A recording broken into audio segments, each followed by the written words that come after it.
समान बलवान भीम से लड़ूंगा। भगवान ने कहा भीम से ही लड़ते रहे, उसी से कचूमर निकलवाऊंगा।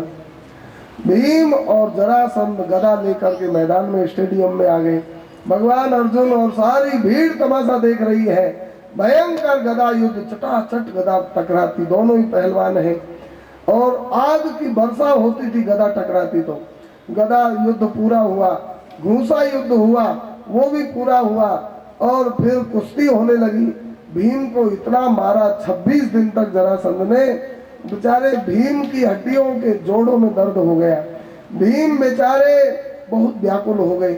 अब 26वें दिन तो दिन भर युद्ध किए, शाम को भोजन किया, लेकिन भोजन भी नहीं अच्छा लगा, इतना दर्द हो रहा था जहां तहां, खूब मार लगाई भीम में।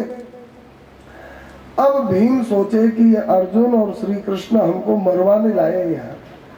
दुख में महाराज कभी कभी भावना हो जाती है, तो ये दोनों सो जाए तो मैं रात में भाग जाऊंगा, दिल्ली भाग जाऊंगा। भगवान जो ही भीम भागने लगे तो भगवान उठकर बोले, भीम दादा, मदले भैया, अरे तू अभी जग ही रहा है।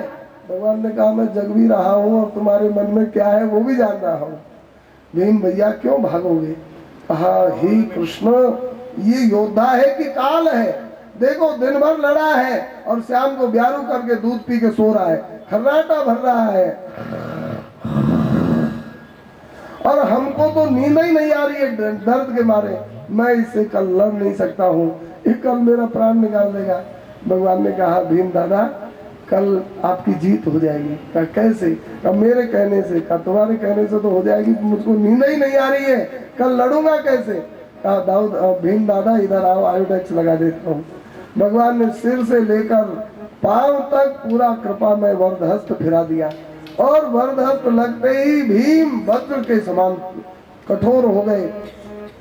जैसे सुग्रीव की दशा हुई वही। कर पर सा सुग्रीव शरीरा,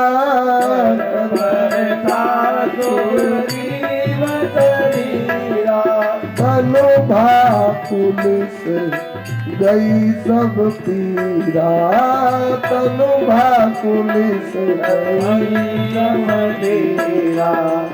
एक बार में ही सारी पीड़ा दूर हो गई, वज्र के समान शरीर हो गया और भीम दादा वहीं ललकारने लगे। भगवान ने कहा रात है बाबा दादा, दिन हो तब लड़ेंगे।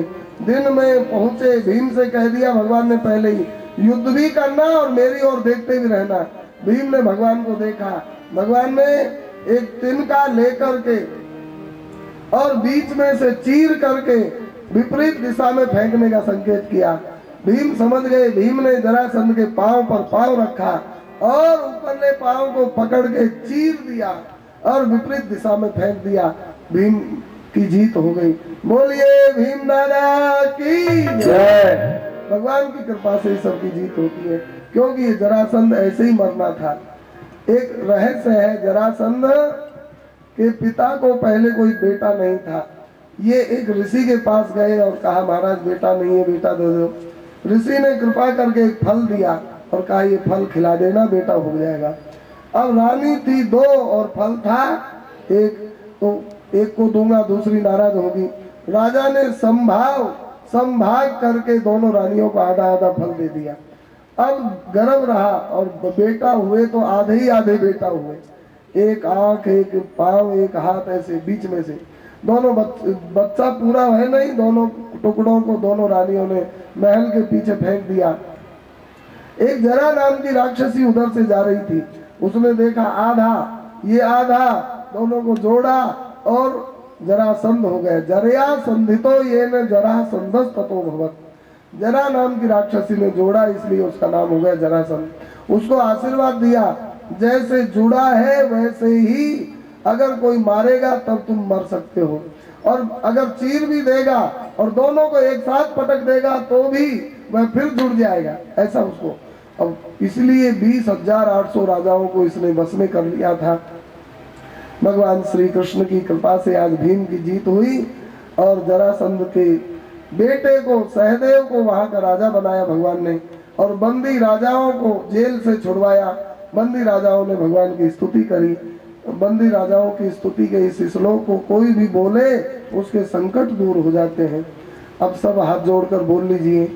राजाओं ने कहा कृष्णाय वासुदेवाय कृष्णाय वासुदेवाय हरये परमात्मने हरये परमात्मने प्रणतक्लेशनाशाय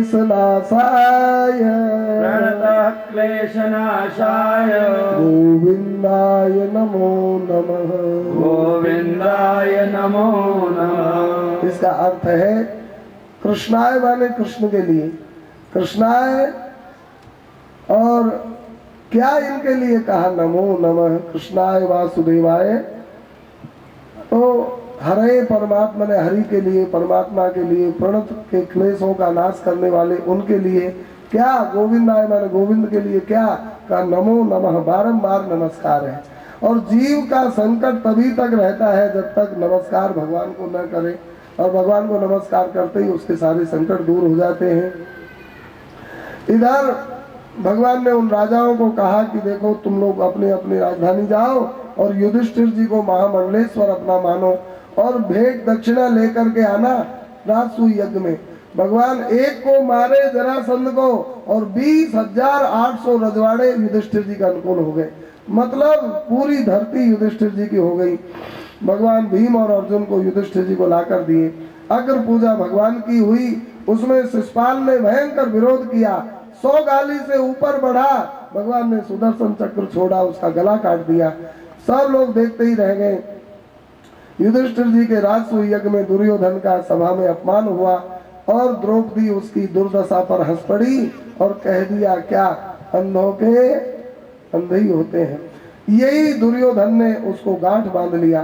देखो माताओं को चाहिए कि पुरुष की कितनी भी दुर्दशा प्राप्त होने पर भी हंसी न करे, नहीं तो द्रौपदी की जो दुर्दशा हुई वही हो सकती है। और पुरुषों को चाहिए कि नारी के अपमान का बदला लेने का साहस न करे, नहीं तो दुर्योधन की जो दशा हुई, बाल बच्चे भी मारे गए, वही दशा हो सकती है। नारी पुरुषों का अपमान न करे और पुरुष नारी के अपमान को कदाचित हो जाए तो सहन करके रह जाए, बदला लेने की बात न सोचें। इधर भगवान हस्तिनापुर में थे और द्वारिका पर शाल्व ने चढ़ाई कर दी। भयंकर युद्ध चल रहा था शाल्व और द्वारका वाले वीरों का, और भगवान गए, भगवान ने शाल्व का विमान नष्ट किया शिव जी का दिया हुआ, और शाल्व का भी नाश करके भगवान ने विजय पाई। ये शिशुपाल रावण था और इसका भाई कुंभकर्ण जो है वह दंत वक्त्र बन करके विदुरथ के साथ भगवान के ऊपर चढ़ाई कर दिया। भगवान ने दोनों का उद्धार किया। बोलिए पतित पावन भगवान की जय। बलराम जी तीर्थ यात्रा के लिए और नैमिषारण्य में पधारे, वहां सूत जी का वध कर दिया बलराम जी ने, क्योंकि आने पर खड़े होकर सम्मान नहीं किया तो पीछे ऋषियों की सुविधा कथा की करने के लिए सूत जी के बेटे को वहां पर प्रवक्ता बनाया। और बलराम जी ने कहा ऋषियों और कोई संकट हो तो बताओ। कहा प्रभु ये परो पर इलवल का बेटा बलवल यहाँ बहुत विघ्न करता है कथा में। बलराम जी ने आगे बढ़कर बलवल का भी मूसल मार के उद्धार कर दिया और बलराम जी तीर्थ यात्रा करते हुए हस्तिनापुर आए और यहाँ पर आकर के बलराम जी ने द्वारका में आकर तीर्थ यात्रा पूरी करी। और बोलो परीक्षित क्या सुनना चाहते हो?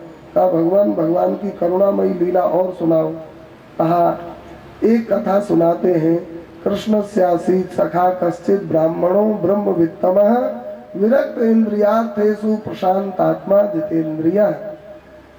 श्री भगवान कृष्ण के एक बहुत प्राण प्यारे मित्र थे जो ब्राह्मण जाति के थे, ब्रह्मवित्तम थे, इंद्रियों के विषयों से वैराग्यवान थे और प्रशांत आत्मा और जितेंद्रिय, इंद्रियों पर विजय थी। उनको लोग कहते हैं श्री सुदामा।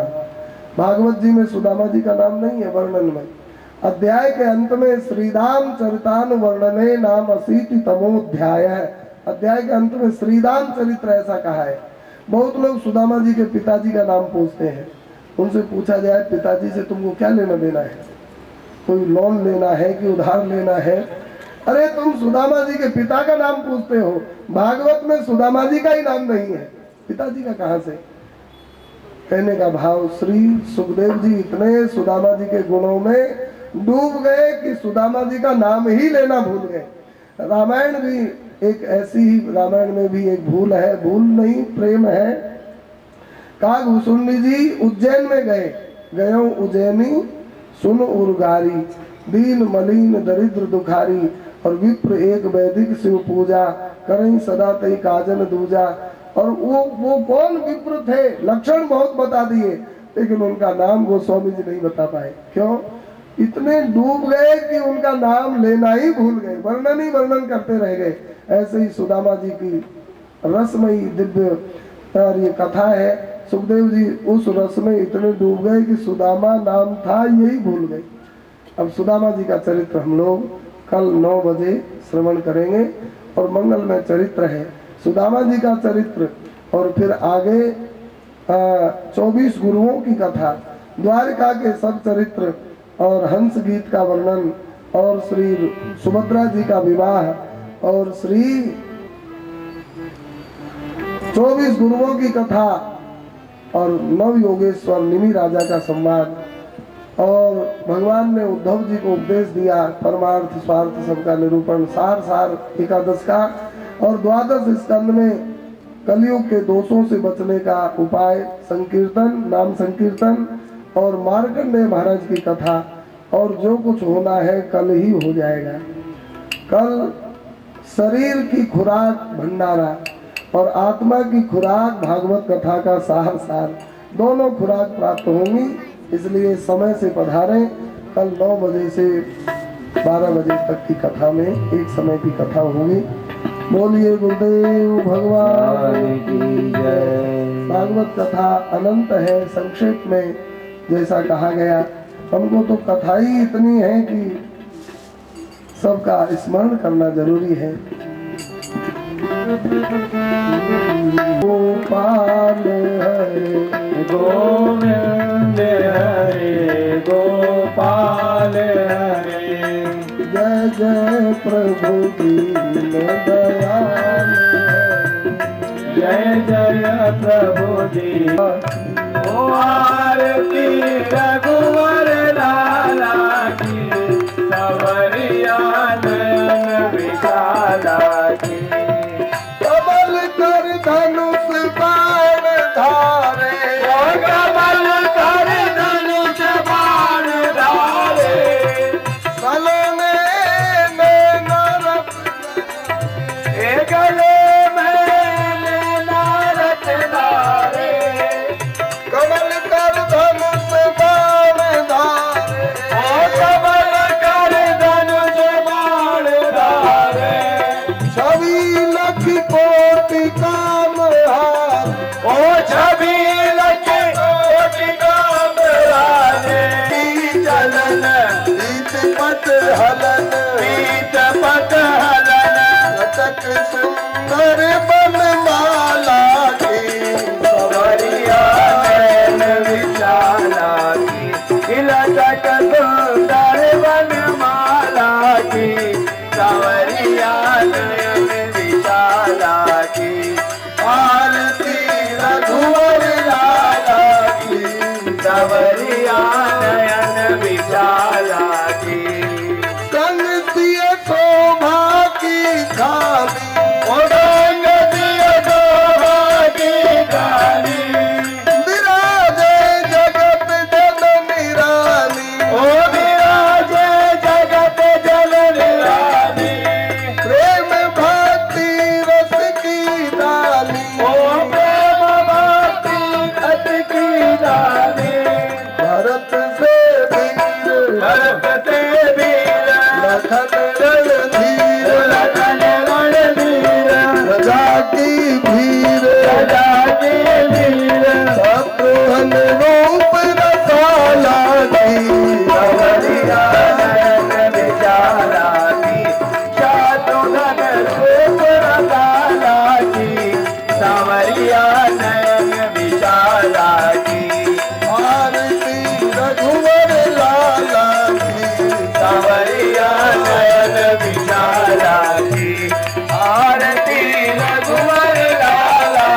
रक्षक जगदीश ओ रक्षक जगदीश राम सूर्यदय सुख पाला की सवरिया नयन विशाला की राम सूर्यदय सुख पाला की सवरिया नयन विशाला की आरती रघुवर लाला की सवरिया नयन विशाला ओ आरती रघुवर लाला की सवरिया नयन विशाला की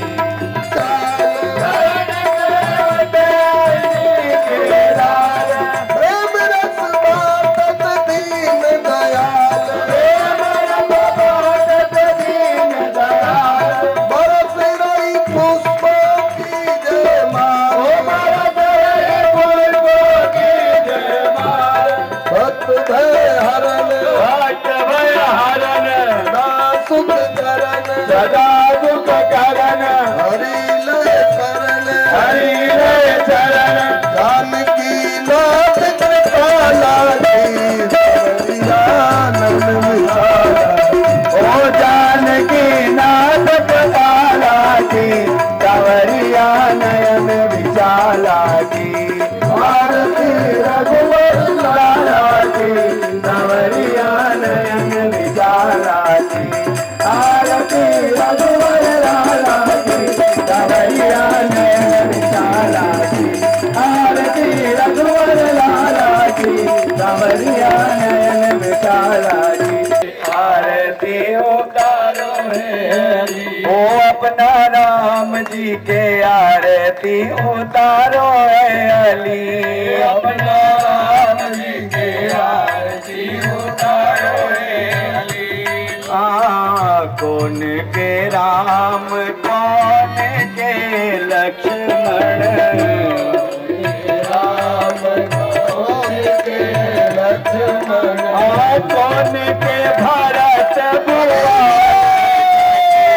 कौन के भरत भुवन ओ अपना राम जी के आरती उतारो है अली अपना राम जी के आरती उतारो है अली ओ कौशल्या के राम सुमित्रा जी के लक्ष्मण राम सुमित्रा जी के लक्ष्मण सुमित्रा जी के लक्ष्मण सुमित्रा जी के शत्रुघ्न लक्ष्मण सुमित्रा जी के शत्रुघ्न आके कई के भरत भुआल है सखी हरि हरि कई के भरत भुवन हरि हरि के कई के भरत भुआल है सखी कई के भरत भुवन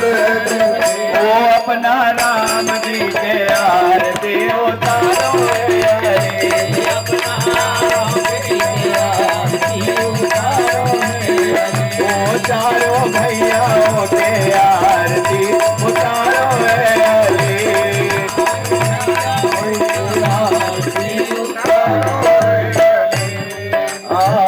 सावर राम गौर बबुआ लक्ष्मण